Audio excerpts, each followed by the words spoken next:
Hai Virgo, apa kabar? Semoga kalian baik-baik aja. Oke Virgo, ini adalah general reading untuk kalian Virgo, Sun, Moon, Rising, atau Venus ya. Karena general reading, jadi ini tidak harus sesuai dengan situasi semua orang di luar sana ya. Kalau tidak memahami apa yang disampaikan, nggak usah dipaksakan. Bisa jadi memang tidak resonate ya. Di sini aku akan membacakan kira-kira seperti apa sih perasaan Virgo, Sun, Moon, Rising, atau Venus 6 bulan ke depan. Bagaimana perasaan kalian 6 bulan ke depan. Dari situ kita bisa lihat sekilas situasi yang kalian hadapi itu apa. Ingat bahwa kedepannya ini masih dinamis. Semua bergantung dari perkembangan pikiran orang, ya kan? Dinamika pikiran orang dan langkah yang mereka pilih tentunya. Jadi tidak harus benar-benar seperti yang aku bacakan juga. Ini kan hanya membaca potensi ya. Oke, kita langsung saja. Selain Virgo yang aku lihat di sini ada Aries ya. Kemudian ada Taurus, Leo, Capricorn. Iya, energi Aries cukup kuat ya. Ada Libra juga. Sama energi Leo juga kuat. Ada Pisces. Itu bisa di Sun, Moon, Rising, atau Venus. Oke. Virgo, kalau aku lihat di sini 6 bulan ke depan yang terlihat di sini perasaan kalian adalah kalian sedang merasa lelah. Ya, di sini merasa lelah. Yang aku lihat sih di sini lelah berusaha meraih apa yang kalian inginkan gitu. Jadi kalian mungkin punya pencapaian gitu kan, dan di situ mungkin apa yang kalian upayakan berusaha manifestasikan itu belum terlihat hasilnya. Sehingga di sini kalian merasa capek dengan keadaan gitu ya. Jadi kalian kayak ingin istirahat aja dulu, beristirahat dari manifestasi itu bisa saja masih berlangsung ya, cuman beristirahat dari kayak semacam apa ya namanya, menuntut untuk bisa mendapatkan itulah apa yang kalian manifestasikan. Jadi rehat dari tuntutan kalian terhadap diri kalian sendiri. Beristirahat dari situasi yang ada. Kayak orang kalau lagi berada di situasi istirahat kayak gini ya, ini aku lihat itu mereka nggak mau banyak berekspektasi, mereka cuma mau menikmati apa yang mereka miliki gitu ya, dan bahagia aja dengan apa yang mereka miliki, dan nggak mau terlalu capek aja. Atau mungkin kalau terlihat dari performanya dalam bekerja atau memanifestasikan sesuatu, itu nggak terlihat terlalu agresif seperti biasanya atau sebelumnya gitu. Jadi maunya santai gitu. Bukan berarti nggak ngapa-ngapain juga, masih bekerja, masih menjalani rutinitas, tapi maunya santai, nggak mau menekan dirinya terus, pengen menikmati apa yang dimiliki aja gitu. Jadi berada dalam berada dalam keadaan istirahat itu gitu ya, gitu. Itu yang aku lihat di sini. Kemudian ini dia, kita kan membaca 6 bulan ke depan ya. Ini bisa saja yang istirahat ini adalah sebelum 6 bulan atau bisa juga saat 6 bulan. Karena di sini aku melihat setelah proses istirahat itu kalian bersemangat lagi untuk meraih kesuksesan kalian. Ya, berusaha meraih pencapaian itu. Jadi tiba-tiba ambisius lagi, tiba-tiba semangat aja gitu lagi, ingin meraih tujuan itu ya, pencapaian atau kesuksesan itulah. Mungkin kalian melihat ada opportunity, ada kesempatan yang datang. Jadi tiba-tiba kalian kayak bergairah aja untuk meraih kesuksesan itu, meraih itu gitu. Bisa lebih bergairah dalam bekerja, terutama sih itu kalau yang kulihat ya gitu. Atau mengejar apa yang kalian ingin raih nih ke depannya gitu ya. Ya passionate lah ya, dan semangat lagi gitu, berapi-api gitu kan. Di sini yang aku lihat dalam perjalanannya kalian mau berhati-hati sih memang. berhati-hati untuk memberikan pengorbanan ya.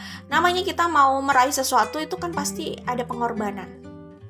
Pasti suka nggak suka ada yang kita korbankan. Apakah energi kita, perasaan kita, atau apa gitu kan. Cuman di sini kalian itu berhati-hati aja gitu loh yang aku lihat. Berusaha berhati-hati untuk melangkah ya. Kadang gini loh, misalkan di sana nih ada kesempatan itu, tapi untuk gue kesana gue harus mengeluarkan uang segini, misalkan kayak gitu, untuk gue bisa sampai ke sana gitu. Kan mikir-mikir potensi dapatnya berapa dengan hal yang harus dikeluarkan gitu. Jadi ada pertimbangan itu gitu. Karena di sini kalian kayak nggak mau sudah memberikan banyak hal ya kan, tidak memperhitungkan itu, padahal kalian membutuhkan itu gitu. Tapi kalian tidak memperhitungkan karena ini mungkin pemikiran sebelumnya. Karena kalau aku lihat 6 bulan ke depan kalian udah nggak berpikir itu, justru lebih berhati-hati ya. Karena ada orang yang kayak gitu ya.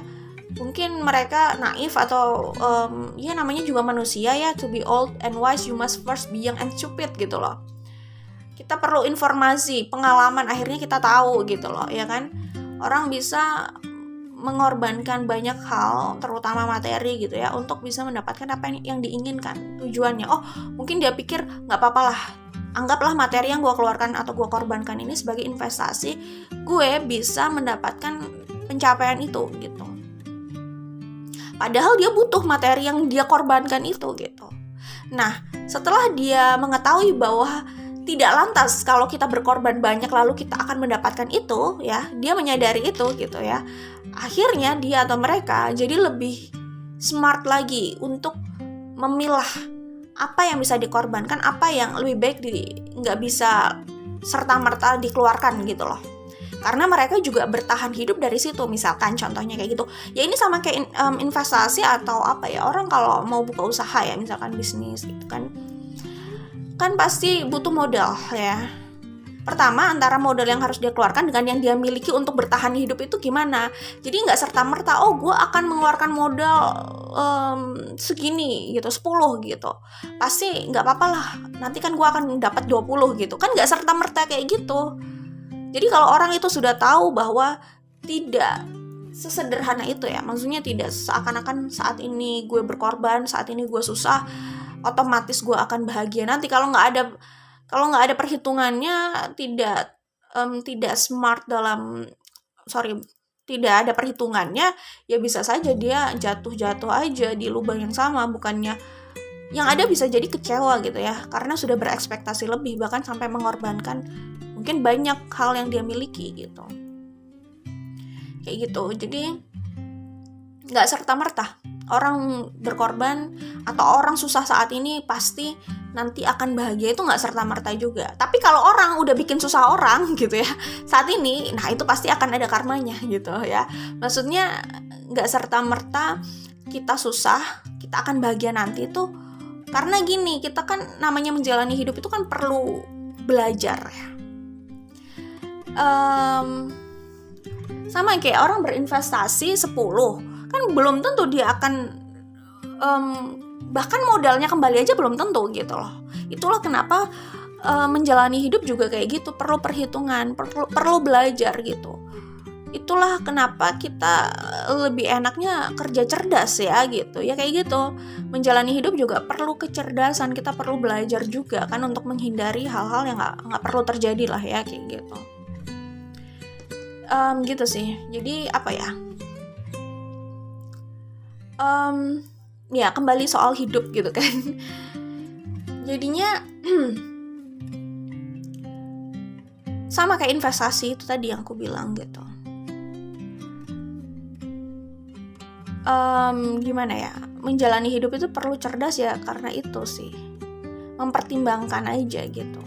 Kalau orang itu contohnya gini, orang terjebak di hubungan yang toksik gitu kan, di hubungan apapun lah, atau dia terjebak sama orang yang toksik, dia dapat kekerasan terus dia berpikir it's okay, nanti akan ada pelangi sesudah hujan. Tapi kan nggak kayak gitu juga gitu. Dia mau nunggu pelanginya kapan? Ya kalau dia selamat diberi kekerasan dan penganiayaan itu terus, terus dia selamat survive gitu. Kalau enggak gitu kan, artinya dia harus cerdas di sini. Jadi itu loh maksudnya hidup itu tidak harus makin sulit sih. Tapi kalau kita cerdas, tapi untuk jadi cerdas kayak gini memang kita harus selalu belajar dari kesalahan, dari kegagalan bisa jadi ya. Jadi orang yang cerdas itu bukan berarti mereka nggak pernah gagal, justru mereka udah mengalami mungkin banyak kesakitan dan mereka belajar dari situ. Tapi ada juga orang yang mengalami banyak kesakitan, mereka nggak belajar, akhirnya sakit terus isinya gitu. Jadi hidup itu tidak harus makin sulit, tapi tidak juga serta-merta hari ini kita sulit, besok kita pasti mudah. Yang dituntut oleh universe dan hidup adalah kita belajar untuk membuat hidup itu lebih ringan ke depannya. Masalah itu pasti masih ada, tapi kan bagaimana rasanya lebih ringan dan kita lebih mudah bahagia kan? Itu semua butuh belajar sih memang. Itu loh maksudnya. Oke. Ya soal diberi penganiayaan itu, terus diam terus gitu kan. Ya itu namanya gak cerdas dong ya. Dia membiarkan dirinya disakiti terus. Kayak gitu kan. Mau sampai kapan gitu. Ada orang di luar sana yang dianiaya akhirnya meninggal, tewas. Ada yang mereka bisa selamat gitu. Nah, nanti berakhirnya gimana ini gitu kan.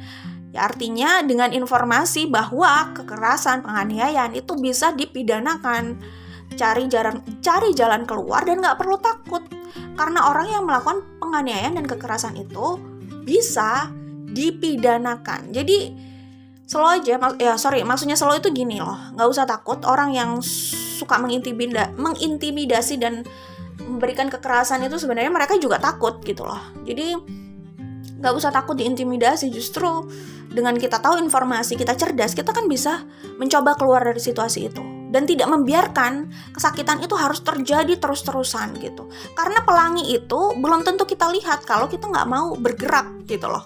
Iya kan? Kayak gitu. Apakah yakin masih bisa sempat melihat pelangi? Kalau harus jadi korban amit-amit gitu ya, di luar sana kan ada berita dianiaya sampai tewas gitu ya, dan penganiayaan itu, kekerasan itu sudah terjadi lama gitu. Berarti dia at least dalam hidup itu nggak sempat melihat pelangi. Maksudnya gimana ya, kita berharap dia bisa melihat pelangi yang lain ya, tapi intinya kita yang bisa menyelamatkan diri kita gitu ya. Orang lain bisa membantu, tapi pada akhirnya kita tuh bertumpu banget nih sama diri kita, sama ya diri kita gitu ya. Mengandalkan diri kita gitulah ya. Jadi kalau orang pertama yang bisa membantu dirinya adalah dirinya sendiri. Dia harus keluar dari situ, cari informasi. Nah, orang lain bisa mendukung dia, ikut membantu dia, tapi di situ peran dia itu sangat dibutuhkan untuk menyelamatkan dirinya gitu. Itu salah satu contoh, oke? Jadi yang aku lihat di sini adalah kalian sudah berada di tahap berhati-hati nih ya. Kalian punya ambisi ya. Contohnya misalkan entahlah apa itu bentuknya, investasi atau apapun itu gitu ya. Kalian punya ambisi untuk meraih sesuatu gitu di situ. Tapi kalian berhati-hati di sini, jangan sampai sembarangan, sedangkan yang kalian miliki itu untuk bertahan hidup itu segitu gitu loh. Jangan sampai sembarangan terus nanti bagaimana caranya gitu kan untuk bertahan gitu. Karena semuanya sudah terbuang sia-sia gitu gitu kan. Jadi maksudnya kayak gitu sih. Aku melihat di sini kalian lebih smart lagi 6 bulan ke depan. Bukan berarti yang kemarin nggak smart ya, tapi makin hari orang kalau ada yang dipelajari kan ada tingkat kecerdasan yang bertambah gitulah ya. Nah di sini aku melihat kalian sudah berhati-hati untuk melihat ambisi kalian. Ya gue punya ambisi, gue punya cita-cita, gue punya impian gitu. Tapi gue juga berhati-hati untuk memanifestasikan itu. Banyak cara, banyak jalan, tapi kalau nggak hati-hati ya seperti yang aku bilang tadi, tidak ada jaminan bisa mendapatkan itu. Justru apa yang kita miliki banyak hilang kayak gitu. Di sini ada Ten of Pentacles sama The Emperor gitu ya. Jadi aku melihat 6 bulan ke depan kalian makin tangguh nih. Makin cerdas, makin tangguh, dan apa yang kalian inginkan itu udah lumayan terlihat bisa diraih gitu ya. Di sini 6 bulan ke depan yang kulihat kalian lebih mencintai diri kalian ya. Terus mungkin orang lain melihat kalian lebih menarik gitu kan. Bisa jadi ya. Kemudian 6 bulan ke depan sepertinya kalian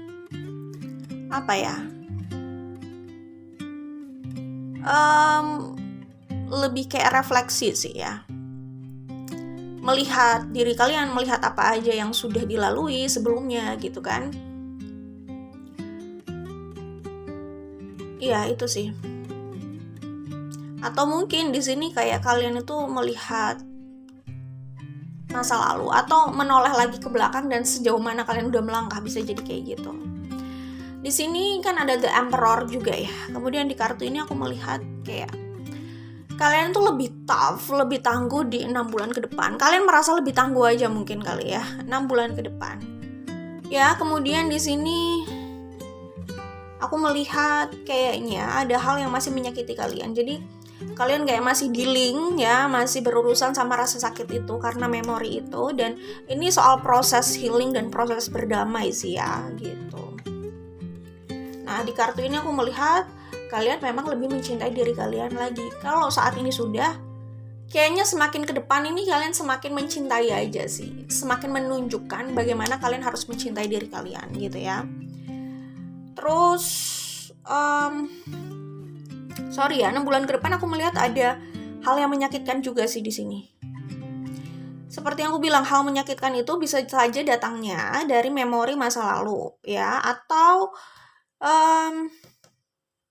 karena di kartu ini loh, di sini kan ada this is so painful ya.